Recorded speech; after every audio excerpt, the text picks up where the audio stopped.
दिन 12टा हेलान चुंगुडी आनिबो रोसे हबो खिया हबो। हाँ मु जाऊँ आनिया को। हाँ हाँ जा।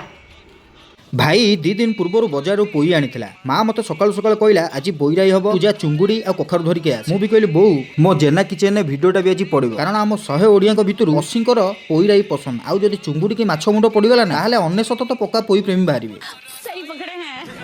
बो कहला हो हो आ बेसी भाषण न मारिकी जल्दी जा चुंगुड़ी नहीं के आस ऑलरेडी दिन 12टा हो गला जोटा डर थिला सतरे सेईटा ही गला। गला बेले को चुंगुड़ी मात्र 200 ग्राम भलिया थिला पुनी छोट नुह टिके बड़ चुंगुड़ी चुपचाप धरिके आसिली भारी इयाडे कखारु आनिबा को भी भूली जाईची। मु सियोर हे गली कि आज मो ऊपर वेटिंग हबो किंतु आश्चर्यर कथा मां मते किछि कहलानी। मु भाबिली कथा कोन मो भलिया छुआ पुनी गाली सुनलानी। तापरे चुपचाप जाईकी रोसई घरे साइड रे छिड़ाई की वीडियो बनैली किंतु ए चुंगुड़ी वासना रे मन कोताए खाई जांती कि सब। तेल गरम होला परे मां फुटण देकी किछि कटा पियाज देई देला तापरे काटिकी रखिथिबा पोई डंक सबु परिबा भी देदेला लूण आ ग्राइंडिंग हेतिबा मसला भी देदेला 5 मिनिट भलिया सुलुर सुलुर कला परे पोई पत्र सबु भी देदेला मसला सह परिबा सबु गोळेकी आउ 10 मिनिट भलिया कसी तापरे पानी देकी पोई सिजिबा जाय छाडी देला। पोई 80% भलिया हेई आसला बेलको काटिकी रखिदेबा बाईगण सबु भी देदेला। मन रखितांतु बाईगण लास्ट को पकेइबे भूल जदी फास्ट रू पकेइ देले ना राई खाइला बेले बाईगण अदृश्य होई जिवो बाईगण हाथ रे धरुथिबे किंतु जानि पार नथिबे एटा बाईगण बोली। पोई राई ऑलमोस्ट कंप्लीट हो गला आ भजा होई रहितबा चुंगुडी मानको भी कड़ाई रे दिया होई चुंगुडी देई साला पर मन रखंतु 5 मिनिट भलिया आउरी फुटे चुंगुडी रो सबु बासना पोई रे मिसि जिवो। तापरे माल रेडी देख मु भात सह माछ तरकारी पोई राई सब खाऊ। आपण मान दया करी चैनल टाକୁ सब्सक्राइब करंतु एमती नुआ नुआ वीडियो देखिया पई।